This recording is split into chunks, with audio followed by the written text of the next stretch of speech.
नमस्कार मित्रों, प्राचीन भारतीय वैदिक ज्योतिष विज्ञान की इस ऑनलाइन निःशुल्क कक्षा में मैं डॉक्टर रविशंकर रवि आप सभी लोगों का हार्दिक स्वागत करता हूं हमारे यूट्यूब चैनल कल आज और कल पर। दोस्तों, पंच महापुरुष योगों की जो श्रृंखला हमने प्रारंभ की है, राजयोगों और दुर्योगों के बारे में जो हमने जानना समझना शुरू किया है, इसमें अब तक हम रुचक योग और भद्र योग के बारे में विस्तृत जानकारी प्राप्त कर चुके हैं। आज बारी है हंस नाम के पंच महापुरुष योग की। हंस योग बृहस्पति से बनता है। जब बृहस्पति केंद्र में या तो स्वगृही हो या फिर उच्च का हो, तब जाकर हंस योग बनने की तीनों शर्तें पूरी होती हैं। हंस योग के बारे में हमारे ज्योतिष के प्राचीन ग्रंथों में क्या कहा गया है, ये मैं आपको फल समेत बताता हूँ, हिंदी रूपांतरण के साथ। इसके बाद हम आगे देखेंगे कि किन किन लग्नों में हंस योग बनता है और किन किन लग्नों में नहीं बनता है। आगे बढ़ने से पहले दो सदाबहार निवेदन करना चाहूँगा। यदि आपने अब तक हमारे चैनल को लाइक और सब्सक्राइब नहीं किया है तो कृपया अब कर लीजिए। यदि आपने अब तक बेल आइकॉन का बटन नहीं दबाया, ऑल का ऑप्शन टच नहीं किया तो कृपया अब कर लीजिए। यदि आप डायरेक्ट इसी वीडियो पे आ गए हैं तो कृपया अब तक के सारे वीडियोस देख जाइए ताकि आपको ये वीडियो अच्छे से समझ में आए। यदि आपने अब तक हमारे चैनल को अपने social media accounts Facebook, Instagram, Telegram, WhatsApp इत्यादि पे शेयर नहीं किया तो कृपया अब कर लीजिए ताकि आपके सभी मित्र अपनी जन्म पत्रिका में इन पंच महापुरुष योगों की पहचान स्वयं कर सकें। तो चलिए दोस्तों, सबसे पहले तो मैं आपको बताता हूँ कि किन किन लग्नों में हंस योग बनेगा और किन किन लग्नों में नहीं बनेगा। शर्तें तो आपको मालूम ही हैं। बृहस्पति केंद्र में या तो उच्च का हो या फिर स्वगृही हो। 12 लग्नों में केवल 8 लग्न ऐसे हैं जिनमें हंस योग का निर्माण होता है। कैसे, अभी आपको दिखाता हूँ। मेष लग्न में हंस योग का निर्माण होगा चतुर्थ स्थान में।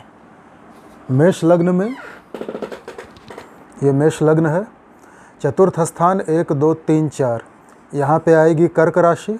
और कर्क राशि में यदि बृहस्पति उच्च का हो जाए तो हंस योग बन जाएगा। तीनों शर्तें पूरी हो रही हैं।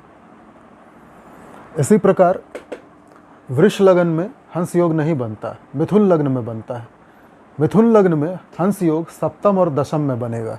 इसको आप चाहें तो नोट कर सकते हैं। मेष लग्न में चतुर्थ में हंस योग बनेगा।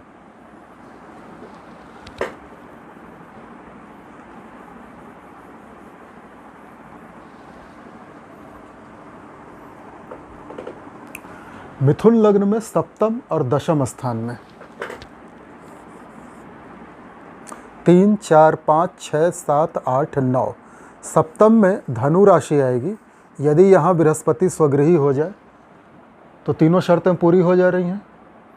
केंद्र में भी है, बृहस्पति है और स्वगृही है, हंस योग बन गया, पंच महापुरुष योग।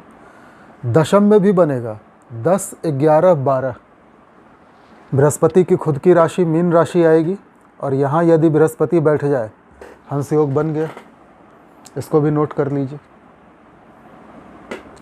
ठीक इसी प्रकार कर्क लग्न में हंस योग बनेगा।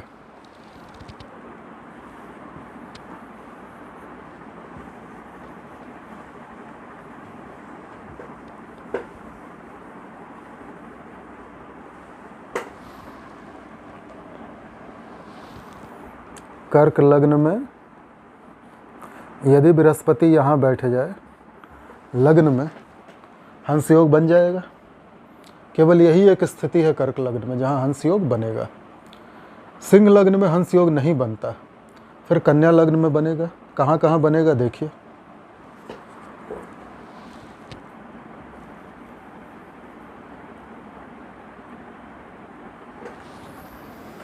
कन्या लग्न में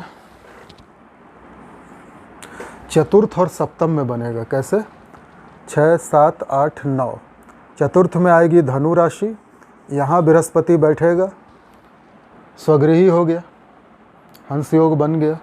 और सप्तम में 10 11 12 यहाँ आएगी मीन राशि, यहाँ बृहस्पति बैठेगा, हंस योग बन गया। क्लियर, इसको भी नोट कर लें आप।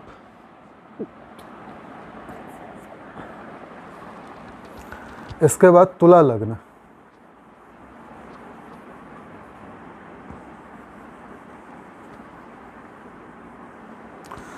तुला लग्न में 7 6 5 4 दशम में हंस योग बनेगा। कर्क राशि है, उच्च का हो गया बृहस्पति, केंद्र में बैठ करके पंच महापुरुष योग बना दिया। वृश्चिक लग्न में हंस योग नहीं बनता, इसके बाद सीधा धनु लग्न पे आते हैं। धनु लग्न में ही बन जाएगा, उसके बाद चतुर्थ में बन जाएगा।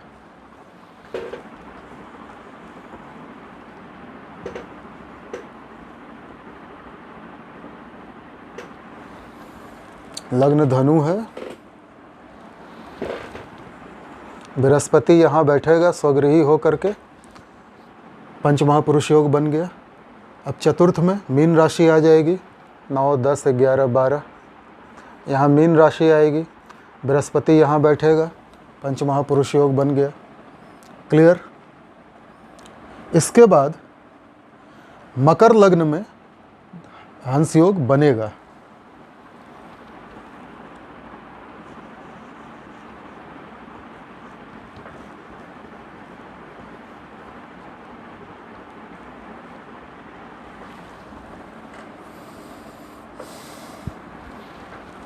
मकर लग्न, यहाँ हंस योग बनेगा सप्तम स्थान में, 10 11 12 1 2 3 4, जहाँ बृहस्पति उच्च का हो जाएगा कर्क राशि में, यहाँ हंस योग बन जाएगा। कुंभ लग्न में हंस योग नहीं बनता, अब सीधा बनेगा मीन लग्न में। कहाँ? लग्न में और दशम में। इसको नोट कर लें आप।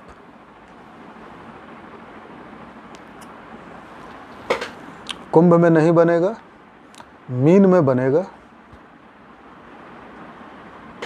लग्न और दशम। ये है मीन लग्न, यहाँ अगर बृहस्पति बैठ गया, और ये है दशम धनु राशि, यहाँ यदि बृहस्पति बैठ गया तो बन गया हंस योग। 12 11 10 9। तो ये 12 लग्नों में ये 8 लग्न ऐसे थे जहाँ पे हंस योग बनता है, बाकी के लग्नों में नहीं बनता। अब हंस योग का फल जो शास्त्र कहते हैं, जो हमारे ज्योतिष के ग्रंथ कहते हैं, वो मैं आपको पढ़ के बताऊंगा, क्योंकि संस्कृत के सूक्त हैं और इतनी संस्कृत तो मुझे भी याद नहीं होती। फिर भी मैं आपके लिए पढ़ के और उसका हिंदी रूपांतरण करके बताता हूँ। मोटे तौर पे आप ये समझें कि ऐसा व्यक्ति समाज का अति प्रतिष्ठित विद्वान, विद्वानों में अग्रगण्य महाविद्वान होता है, अपने जैसे लोगों का नेता होता है, बहुत अनुशासित, धार्मिक, लीडरशिप क्वालिटी वाला होता है, कई सारे अवार्ड्स रिवॉर्ड्स मिलते हैं, समाज में अति प्रतिष्ठित व्यक्ति होता है, धर्म कर्म के काम में आगे रहता है, इसकी ख्याति दूर दूर तक फैलती है। जिस भाव में हंस योग बनेगा उस भाव में, और जहाँ जहाँ बृहस्पति की दृष्टि जाएगी उन सारे स्थानों पर कल्याण ही कल्याण होगा, मंगल ही मंगल होगा। ज्योतिष का एक बड़ा पुराना ग्रंथ है मानसागरी। मानसागरी में हंस योग के बारे में क्या बताया गया है ये मैं आपको बताता हूँ। देखिए, यह है पुस्तक मानसागरी, और इसमें हंस योग का फल, हंस योग फलम रक्तास्योन्नत नासिका सुचरणो हंस प्रसन्नेन्द्रियो गौरह पीनक पाल रक्त करजा हंस स्वनः श्लेष्मवान शंखाब्जा शंख मतस्य दाम युगकैः खटवांग मला घटैश्च पाद कर स्थलो मधुनिभे नेत्रे सुवृतम शिरः। इसका अर्थ क्या होता है?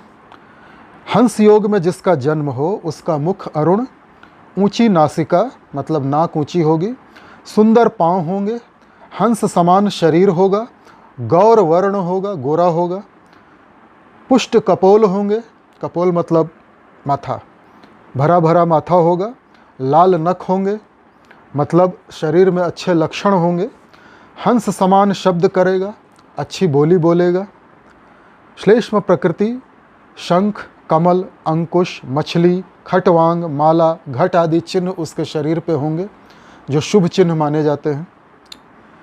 हाथ पैर लंबे लंबे होंगे, शहद जैसा आँखों का रंग होगा मतलब अत्यंत प्यारे नेत्र होंगे, तथा गोलाकार सिर होगा। ये उसकी रचना, उसकी एनाटॉमी, उसके शरीर के अंग कैसे होंगे, रंग रूप कैसा होगा, ये बताया गया है।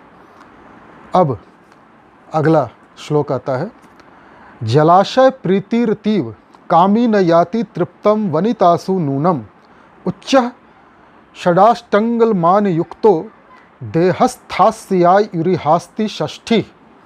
इसका अर्थ है जल में विहार करने वाला, अत्यंत कामी, कामुक, कभी भी स्त्री से तृप्त न होने वाला, 68 अंगुल ऊंचा शरीर तथा 60 वर्ष जीता हो। ये ज्योतिष शास्त्रों में कहा गया, मतलब लंबा चौड़ा शरीर होगा, आयु भी अच्छी होगी। बाहनीक देशादर शूरसेन गंधर्वम गंगा यमुनांतरालान भूकृत्वा वनांते निधनम प्रयाति हंसो यमुक्ता मुनिभिः प्रमाणैः। इसका अर्थ है बाह्यिक शूरसेन गंधर्व देश, गंगा यमुना के बीच के देश को भोगने वाला और अंत में जंगल में प्राण त्याग करता है, ऐसा प्राचीन मुनियों ने कहा है।